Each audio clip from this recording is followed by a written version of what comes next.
Whether you drive or walk on them, it's obvious. Lansing roads are in, well, rough shape.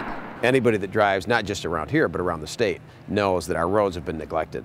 We have not had the kind of dollars necessary. Mayor Bernero says the city can't wait for state funding any longer, so the mayor promises his 2013-14 budget will have $1.5 million in it to fill and patch these. This is just something that we looked at and said, you know, it affects quality of life, it affects economic development, but we're talking about the roads in our neighborhoods, the roads that people have to drive on day in and day out, going to work, taking their kids to school, and the frustration level is mounting out there. I'm looking at it. This looks pretty rough.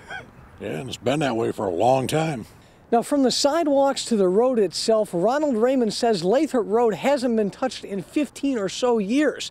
He says the road's in pretty rough shape, but he only describes it as average compared to the rest of the city. The mayor's investment will be added to last year's mill approval of $1.8 million, giving the city roughly $3.3 million to cover about 6 miles of neighborhood roads and sidewalks. But Raymond doesn't believe it. And they always promise you the world, you know, and you're lucky if you get a piece of the dirt. He plans on putting all this money into the roads, but before the roads get done, then something else comes up and that money disappears.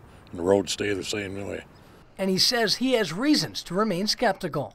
How many years have we been promised all these roads to be fixed? I haven't seen it. But the mayor says next year you will, and a major hole in the city's infrastructure will finally be filled. In Lansing, Nick Perot, 6 News.